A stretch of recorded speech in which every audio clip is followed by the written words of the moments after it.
반갑습니다. 드디어 2024학년도 수능을 위한 신규 강좌, 인사이트 강좌 오픈합니다. 여러분과 함께 1년 동안 수학을 책임지게 될 수학의 차윤우입니다. 수능 준비를 또 뭐 내신 선행을 한 학생도 일부 있겠죠.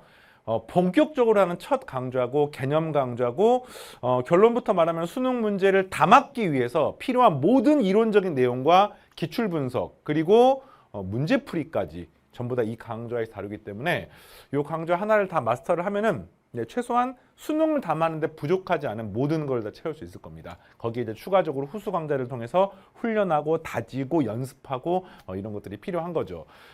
쌤이 여러분에게 가장 첫 시간에 첫 마디에 하고 싶은 단어가 바로 이거야, 이거. 지금 이제 3년 차입니다. 선택 과목 체제의 수능의 3년 차고 예전에 수학 1이라는 과목은요. 지금 우리 수학 1 지금 시작이잖아요.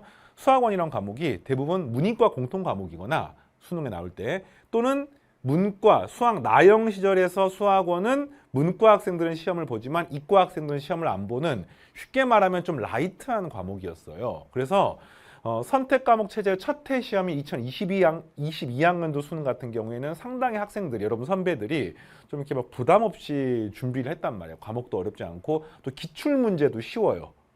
예전에 쉽게 나왔기 때문에 수학 나영이 대부분이기 때문에. 근데 그러다가 2022, 2023학년도 수능을 딱 진행해 보면서 하는 느낌이 드는 거지. 이게 예상했던 거랑 다른데 그러다가 특히 작년에 뭐 9월 평가원이나 수능, 뭐 수능 때 갑자기 이런 게 아니에요. 9월 평가원이나 수능, 뭐 6월 평가원 모의고사까지 포함해서 생각보다 수학원, 수학2가 어렵게 나왔고 실제로 이제 미적분을 선택한 이과 수험생들 같은 경우는 미적분이 과목이 어렵고 볼륨도 크잖아. 그래서 공부할 게 많긴 합니다만 생각보다 공통 과목에 비해 선택 과목은 풀만하고 물론 30분 같은 경우는 어렵지만 풀만하고 그리고 수원 수투가 하더니 틀린 문항수도 많고 시간도 굉장히 많이 잡아먹어서 전체 시험을 그르쳤던 경우들이 많습니다. 그래서 최근에 변화하는 수능 트렌드 중에서 가장 눈에 띄는 거 딱 하나를 골라봐라고 하면은 쌤은 공통 과목에서 실제로 승부가 난다. 공통 과목에서 학생들이 대부분 다 틀린다. 쌤 저는 미적분 뒤에 27번부터 30번까지 다 틀렸는데요. 그런 학생도 되게 많거든요. 근데 그건 이유가 있죠. 앞에 수학 1, 수학 2를 풀 때 1번부터 22번을 풀 때 시간을 몽창 잡아먹어서 뒤에는 날림으로 풀기 때문에 적당히 어려우면 못 풀어버리는 겁니다. 그래서 실제로 27번부터 30번이 다 틀린 학생들도 거기가 문제가 아니라 수학 1, 수학 2가 문제인 거야. 그래서 하고 싶은 이야기 이렇습니다. 승부는 수학 1, 수학 2에서 일어나고 지금 우리가 이제 수학 1 인사이트 강좌잖아. 여러분의 인사이트를 키워주는 강좌입니다. 그 인사이트 강의에서 하고 싶은 거 전체를 보는 안목을 키워주고 싶고 수능을 어떻게 준비해야 되는지를 이야기하고 싶고 디테일하게 단원별로 주제별로 공부까지 시키려고 합니다. 그래서 오늘 첫 시간이고 약간 강의 속 강의의 그 느낌으로 강의 진행을 할 거거든요. 그래서 수학원의 단원 구성과 여러분이 앞으로 공부를 어떻게 해야 될지를 중심으로 이야기를 할게. 자, 합니다. 이제 시작합니다. 우선은 수학원의 단원 구성을 잠깐 볼게요. 그게 세 개의 단원, 지수함수, 로그함수, 삼각함수, 그리고 수열로 구성이 돼 있어요. 그래서 요 세 개의 단원으로 구성이 돼 있는데 전체 시험 문제가 5문제가 나옵니다. 5문제가 아니죠. 11문제가 나옵니다. 11문제. 11문제. 11문제가 나오고 5문제가 4점이에요. 4점. 왜 이렇게 4점짜리로 한정해서 이야기를 하냐면요. 결국에는 한 4등급이 넘어가면은 그러니까 4등급, 3등급, 2등급, 1등급에 해당하면은 결국에는 4점짜리 문제가 승부처이기 때문에 이 5개의 문제에서 이제 승부가 난다고 보시면 됩니다. 그래서 뒤에 후수 강좌인 뭐 샤샤 강좌라든지 뭐 파이널 모의고사 강좌 같은 경우는 4점짜리 문제 중심이야. 어쩔 수가 없어요. 근데 이제 인사이트 강좌는 완전 생초보인 학생들이나 한 번 했지만 그 깊이가 얕은 학생들이 많기 때문에 2, 3점짜리 문제에서도 약간 헉하는 느낌이 드는 문제도 있거든요. 좀 이따가 보여줄 겁니다. 그래서 그런 것까지도 좀 섬세하게 다뤄주려고 강의 준비를 했고 교재 구성을 했습니다. 특히나 이제 올해 같은 경우는 작년에 비해서 훨씬 더 신경을 많이 쓴 부분이 수학 1, 수학 2는 조금 더 꼼꼼하게 자세하게 디테일하게 기초가 없는 학생들도 좀 쉽게 따라올 수 있게 볼륨을 살짝 늘려가지고 교재 볼륨은 크게 차이가 안 나는데 강의 볼륨 좀 늘려서 섬세하게 강의 진행을 하려고 준비를 했고 또 쌤이 이미 함수 특강 강좌를 오픈해놨거든요. 완강해놨고 그 함수 특강에서 기초가 되는 생기초 함수를 또 따로 공부할 수 있게 올해는 준비해놨어요. 그래서 이걸 같이 활용하시면 되겠고 자 이제 단원별로 보겠습니다. 총 11문제가 나오고 4점짜리가 5개가 나와요. 그러면 어떻게 나오겠습니까? 당연하죠. 세 단원이기 때문에 이것들이 2문제, 2문제, 2문제, 2문제, 1문제 이렇게 나오는 거야. 또는 상위대는 뭐 경우의 수에 가지죠. 이렇게 나올 수도 있고 이렇게 나올 수도 있습니다. 근데 기출문제 뭐 작년 9월 평가원 수능 재작년 거 비교하면 이게 막 113으로 나온 적은 없어요. 그래서 이것도 올해도 비슷할 거라 생각을 하고 그러면 전체적으로 그 단원에서 중요한 요소들이 골고루 출제가 된다라고 보시고 이 중에서 단 한 번도 예외 없이 항상 4점짜리가 나오는 단원들이 있습니다. 그걸 표시해 줄 테니까 같이 한번 봅시다. 자, 일단 지수함수, 로그함수, 교과서 구성은 2단원이에요. 지수와 로그, 연산이 포함이 돼 있고 그 다음에 뭐 로그를 특히 처음 등장하는 형태들 그리고 지수함수와 로그 함수가 있는데 그 중에서 지수함수와 로그함수는 최근 3년 동안 평가원 모의고사 및 수능에서 100% 4점짜리 문항으로 출제가 되고 있습니다. 쉬운 4점인지 아니면 21번 수준의 최고 난도 4점인지 요거는 차이가 있지만 기본적으로 4점짜리 무조건 나온다고 보시고 쌤의 강의 볼륨도 굉장히 디테일하게 교재 구성해놨습니다. 자, 그에 반해서 지수와 로그는 보통 수능에서 2점짜리 문제 하나가 항상 여기서 나와요. 1번 문제. 근데 그거 알아? 1번 문제가 한 3, 4년에 비해서 좀 많이 어려워졌다? 그래서 이것도 좀 이따가 좀 공부를 할 때 한번 볼 겁니다. 하여튼 뭐 이것도 그렇고요. 그 다음에 이 지수와 로그 중에서 크게 2가지 형태. 연산의 심화 내용 내지는 거듭 제곱근 관련된 내용이 4점짜리 문제로도 종종 출제가 됩니다. 그래서 작년 수능 같은 경우도 여기서 4점짜리가 나왔었고요. 작년 9월 평가원 모의고사도 여기 4점짜리가 나왔었고요. 근데 또 안 나온 적도 있습니다. 어떤 느낌이 알겠어요? 여기는 한 반반 치킨의 그 느낌으로 여기는 쌤이 좋아하는 양념치킨 100%의 느낌으로 지수함수와 로그함수에서는 무조건 나오는 내용인 거야. 무조건 맛있습니다. 쌤이 치킨을 너무 좋아해가지고 항상 특정 강의 완강하면 그날 저녁에 무조건 치킨 시켜 먹거든요. 여러분도 수학원 완강하고 한 40강이 좀 넘을 거예요. 완강하고 달립시다. 알겠죠? 자, 하여튼 이렇게 되어 있습니다. 삼각함수로 넘어가면은 여기서도 삼각함수 관련된 활용, 다시 말하면 사인 법칙, 코사인 법칙, 그리고 넓이 등과 관련된 도형 문제들. 이거 지금 이번 도형 문제거든요. 이 도형 문제가 4점짜리 문제로 100% 출제가 되고 있습니다. 그래서 2022학년도 수능 같은 경우는 객관식 마지막 15번 빈칸 가나다 형태로 나왔었고요. 작년 수능 같은 경우도 나왔었고요. 작년 9월 평가원 모의고사 같은 경우는 되게 신기하게 이 삼각함수 활용 단원에서 객관식 오답률 1등짜리 문제가 출제가 됐습니다. 그러니까 이 단원은 어떤 느낌이냐면은 공부를 적당히 하면은 틀려버려요. 근데 시험이 쉽게 나오는 경우도 있습니다. 그런데 굉장히 어렵게 나와서 오답률 1등에 해당하는 수준으로 나온 적도 있어서 특히 확률과 통계 선택하거나 도형을 좀 이렇게 취약한 학생들 같은 경우는 이 부분에서 좀 고생을 많이 해야 돼요. 연습을 많이 해야 돼. 왜 확통이라고 얘기했냐면은 미적이나 기하는 도형 문제가 엄청 많이 나오거든요. 그래서 학생들이 공부량이 많은데 확통은 도형 문제가 0이야. 수투에서 도형 문제가 안 나옵니다. 오직 수학원에 여기서만 나오기 때문에 공부를 좀 제대로 하셔야 되고요. 삼각함수 뜻과 그래프는 뭐 과거에 15번 기억 니은 디귿으로 나온 적도 있고 작년 수능 같은 경우는 좀 쉬운 4점으로 나온 적도 있고 재작년 수능도 3점짜리 나왔었는데 요거는 한 70% 정도 나온 적도 있지만 또 안 나온 적도 있습니다. 4점짜리 문제가. 그래서 이런 느낌이고 그 다음에 대망의 수열이 가장 볼륨이 크거든요. 여기도 100%. 수열의 추론 관련된 주제가 작년 6월 평가원, 9월 평가원, 수능 전부 다 최고난도 문항으로 출제가 되고 있고 재작년 수능도 재작년 평가원 모의고사 마찬가지고 흔히 말하는 뭐 점화식을 이용해 가지고 일반항이나 합을 구하는 형태의 문제들인데 이 추론 파트가 보통은 수학원에서 가장 어려운 문제, 일반적으로. 아까 말했지만 가끔씩 이게 가장 어려운 경우도 있긴 합니다만 기본적으로는 수학원의 가장 어려운 부분이고 그 가장 어려운 부분을 공부하기 위해서 쌤이랑 꼼꼼하게 할 텐데 이 앞부분의 내용들도 종종 4점짜리로 나오는데 그 빈도가 높지는 않습니다. 뭐 예를 들자면은 이 수학적 귀납법에서 빈칸 가나다에 알맞는 말을 채우는 형태의 문항이 작년 같은 경우는 6월, 9월 수능이 다 안 나왔어요. 근데 재작년은 6월, 9월이 빈칸 가나다가 안 나오다가 수능에서 갑자기 빡 하고 나왔거든요. 그래서 학생들이 난리가 났는데 올해는 어떨까 하면은 뭐 감히 장담할 수는 없지만 그래도 공부는 해야 되는 게 맞다고 생각합니다. 그래서 요거 부분도 그러니까 보통 4점짜리가 이렇게 나오는 경우 등차 등비도요 4점짜리 문제가 나온 적이 되게 많습니다. 반반 정도 되는데 등차 등비가 수열의 추론과 통합해서 나오는 경우도 있고 그냥 생으로 나오는 경우도 있고 빈도가 뭐 요거처럼 높진 않습니다만 이렇게 그리고 보통 수열은 이제 연산 문제들이 3점짜리로 뭐 한 2문제 이상 출제가 되는 경우들이 많기 때문에 이렇게 수학원의 단원 구성이 돼 있습니다. 자, 쌤 강의 철학 중에 하나가 공부 잘해야 돼. 시험 잘 봐야 돼. 그지? 근데 그렇게 하기 위해서 드립다 문제만 막 풀면은 순간적으로 점수가 좀 오르는 것 같은 느낌은 들지만 좀 롱텀으로 봤을 때에는 시험이 난이도가 변화하고 유형이 바뀜에 따라서 이게 휘둘리게 되거든요. 그래서 항상 어떻게 공부하는 걸 선생님의 중요하게 생각하냐면은 그 안에 실전적인 내용을 하기 전에 전체를 보는 안목을 키우는 게 훨씬 중요하다고 생각해요.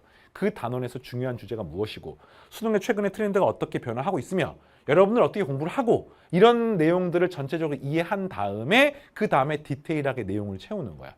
그래서 전체를 보고 숲을 보고 나무를 보는 게 수능 수학의 기본 공부 방법을 생각을 하고 여러분들 그렇게 하시기 바랍니다. 쌤 강의를 일단 그렇게 할게요. 자, 일단 전체적으로 수학원 구성을 봤어요. 이제 내용을 한번 보겠습니다. 작년 수능에 출제가 되었던 문항들 중에 수학 원 중에서 좀 이렇게 의미가 있는 문제, 뭐 11문제를 다 볼 수는 없기 때문에 몇 개만 봐볼게요. 일단 1번 문제요. 작년 수능뿐만 아니라 작년 9월 평가원이나 재작년 수능에서 나왔던 1번 문제가 이런 문제였거든요. 차이점은 뭐냐? 이때까지는 지수로그 연산, 이게 이제 단원 구성을 보면은 요거 지수와 로그 2점짜리 문제야. 뭐 다 맞추는 문제인데 예전에 2점짜리 문제가 정답률이 막 90 몇 프로 됐거든요. 근데 최근에는 2점짜리 문제 정답률이 막 80%까지 내려온 게 이런 건데 차이점이 뭐냐면 지수에 이렇게 근호가 들어요. 근호. 지수에 이렇게 근호가 들어가면서 루트 2나 루트 3이 들어가면서 학생들이 일반적으로 연산하는 것보다 한 단계 더 사고를 필요로 하는데 실제로는 교육과정상 A의 n제곱 형태가 되면은 요 n은 실수가 되고요. 그다음 요 A 지수 요 밑에 해당하는 것은 0보다 큰 양의 값을 가지고 확장을 하는데 기출 문제 보면 요 n 값이 자연수이거나 정수인 게 대부분이고 가끔씩 유리수가 나왔습니다. 그런데 교육과정상 실수가 나올 수가 있는데 이 실수가 나온 게 재작년 수능부터 2022학년도 수능부터 이 지수가 실수가 나오면서 쉽게 말하면 지수가 무리수가 나오면서 학생들이 힘들게 한 거죠. 그러나 푸는 방법은 똑같습니다. 어떻게 봅니까? 이게 구하는 게 아니라 요거를 4가 2의 제곱이잖아요. 그러니까 2의 2 마이너스 루트 2 전체의 2 플러스 루트 2가 되어서 2의 4 마이너스 2제곱이 되면서 정답은 4 이렇게 구하는 거야. 근데 요게 선생님 본 강의 설명하겠지만 재작년 수능, 작년 9월 평가 모의고사, 작년 수능 유형이 다 똑같습니다. 유형이 다 똑같아요. 그러니까 이거를 또 따로 공부를 제대로 한 학생들은 이 문제는 다 1초 컷이에요. 1초 컷. 암산할 수 있습니다. 자, 이렇게 되고요. 그 다음에 지수로그 단원에서 정의 관련된 4점짜리 문제, 4점짜리 문제를 살펴보겠습니다. 정의 관련된 4점짜리 문제가 출제가 되는데 요거는 작년 9월 평가 모의고사에서도 거듭 제곱근 관련돼서 정의를 해석하는 문제가 나왔거든요. 그래서 이렇게 새로운 정의를 해놓고 거듭 제곱근 그래서 해석을 하면서 그와 관련된 뭐 개수를 구하는 형태의 문항들 실수가 나오기가 조금 쉬운 문제죠. 개수를 세기 때문에 이런 것들이 출제가 됐는데 이런 유형들은 선생님이 이제 뒤에 문제풀이 강좌에서 새로운 형태들 연습을 많이 시킬 거거든요. 그러니까 요거는 처음에는 약간 어려운 느낌이 들지만 공부하다 보면은 충분히 할 만합니다. 자, 그 다음에 지수로그 함수 단원에서 작년에 출제가 된 문항인데 보통 최근 트렌드 중에 하나가 지수로그 함수가 21번으로 많이 나와요. 주관식 가장 마지막 형태에서 22번 그 앞에 문제. 20은 보통 수투 문제가 나오고, 그래서 난이도도 상당하고 또 학생들 실수도 많이 나오고 뭐 그런 형태의 문항인데 생각보다 이 문제는 많이 어렵지는 않습니다만 요 형태가 약간 새로운 느낌이 드는데, 이게 2022학년도 3월 학력평가에서 요거랑 약간 결이 비슷한 문제가 출제가 된 적이 있고, 쌤 같은 경우에는 엔제 문제, 기출 시너지, 기출 문제 풀이 강좌에서 그 문항이 들어가 있습니다. 나중에 한번 살펴보세요. 그래서 이렇게 해서 구하는 문제가 출제가 됐고요. 지수로그 함수. 그 다음에 삼각함수 도형 문제. 그러니까 지수로그 단원에서 한 문제, 두 문제. 삼각함수에서 한 문제, 두 문제. 근데 아까 말했던 것처럼 요거는 나오기도 하고 안 나오기도 하는데, 작년 같은 경우 나왔는데 난이도가 많이 높지는 않았습니다. 평범한 형태 문제고요. 그 다음에 이 문제. 도형 문제. 이 도형 문제는 거의 최근에 결이 비슷해. 새로운 도형에 놓여 있는 상태가 나오면서 사인 법칙, 코사인 법칙이 사용이 되면서 학생들이 그냥 대강 공부하다 보면은 좀 시간이 많이 걸리거나 못 풀게 되는 형태의 문제. 아까 말했지만 특히 문과 학생들이 연습을 많이 해야 돼요. 알겠죠? 선생님이 연습 많이 시킬 겁니다. 딱 데리고 와가지고 멱살을 잡고 이거 공부해. 이렇게 공부할 거리들을 많이 내줄 거야. 자, 그리고 보통 수학원의 가장 어려운 문제가 수열의 추론 단원에서 등장하는 형태의 문제고, 이걸 딱 보면은 수학원의 4점짜리 문제들이 윤곽이 보이지. 일단 이 문제나 이 문제나 이 문제 같은 경우는 지금 단 한 번도 빠지지 않고 4점짜리 문제 나오거든요. 그럼 5개 중에 3개가 거의 무조건 나오는 거야. 그래서 요거는 집중해서 연습을 하고, 나머지 이제 문항들이 나오기도 하고 안 나오기도 하는 단원에서 출제가 되고 있기 때문에 공부는 전체적으로 다 하되, 내가 좀 비중을 실어서 집중해서 공부해야 되는 파트들은 분명하게 있다는 거지. 그게 지금 말했던 몇 개의 주제들이고, 그래서 선생님 거의 삼각 도형 같은 경우는 한 4시간, 5시간, 수열의 추론 파트는 더 많이 해서 또 한 5시간, 6시간 이 정도로 강의 진행을 하고 문제풀이까지 싹 다 할 겁니다. 꼼꼼하게 잘 따라오시고, 이렇게 작년 수능 문제를 가볍게 리뷰해봤는데, 이게 작년 수능만이 독특한 게 아니라 쌤이 작년 강의 보면은 재작년 수능 문제를 또 잠깐 리뷰해놨거든요. 결이 비슷해요. 그 말은 무슨 말이야? 알면 준비를 할 수가 있고 대응을 할 수가 있다는 겁니다. 알겠습니까? 자, 넘어갑니다. 그럼 이제 어떻게 공부해야 되는지 이야기를 잠깐 할게요. 공통과목의 난이도가 확실하게도 예전에 비해 높아졌고, 특히나 미적분, 확통, 기하의 고난도 문항에 비해서 수원, 수투의 고난도 문항 학생들이 더 버거워하는 경우들이 많거든요. 어떻게 준비해야 되느냐? 한마디로 말하면 이렇습니다. 일단 개념 자체가 깊이 있는 실전 개념들을 공부를 하셔야 돼요. 그러니까 지수로그라고 하면은 지수로그의 정의, 지수로그의 연산법칙, 지수로그의 계산, 이런 것들 당연히 할 줄 알아야 되는 거야. 근데 거기서 멈춰버리면 4점짜리가 새롭게 나오는 문제를 못 푼단 말이야. 그럼 어떻게 돼요? 새로운 정의를 해석하는 방법들, 최근 수능 트렌드하고의 어떤 관계들, 그리고 통합교과적인 문제들, 다면적인 문제들, 신유형의 문제들, 이런 것들을 풀어보셔야 돼요. 그런데 개념이 없는 상태에서 문제풀이를 하면은 그냥 그때그때 그 문제가 나올 때마다 대응을 해야 되거든요. 그렇게 공부를 할 수는 없습니다. 그래서 선생님이 공부를 할 때는 일단 실전 개념 중심으로 플러스 기출문제를 분석해서 이를 토대로 한 신유형 문제들, 고난도 문제들을 최우선적으로 공부를 하고, 그 다음 후수 강좌를 이용해가지고 기출문제가 없는 완전 새로운 형태의 문제들을 또 추가적으로 연습을 시킬 겁니다. 큰 틀에서 지금 우리는 뭐 하면 되느냐? 개념을 기초부터 심화까지 한 번에 다 끝내는 거야. 이 강좌에서 한 방에. 볼륨이 조금 크지만 쌤은 절대로 쉬운 강좌, 어려운 강좌 따로 구분하지 않습니다. 공부해야 될 거 정해져 있고 한 방에 다 끝낼 거야. 알겠죠? 자, 그 다음에 보충 강의가 있어요. 개념 강의를 보면은 쌤이 개념 강의 이렇게 있거든요. 개념 강의 1강, 2강, 3강 있으면 그 밑에 보충 강의들이 있습니다. 왜냐하면 생기초가 부족한 학생들은 이거 어떻게 한 방에 심화 개념까지 공부합니까? 이게 분명히 얘기 나오거든요. 그래서 쌤이 여러분 선배들이 되게 좋아했던 것 중에 하나가 어떻게 하면 한 방에 꺼내서 끝낼 수 있을까? 보충 강의 이용하면 돼요.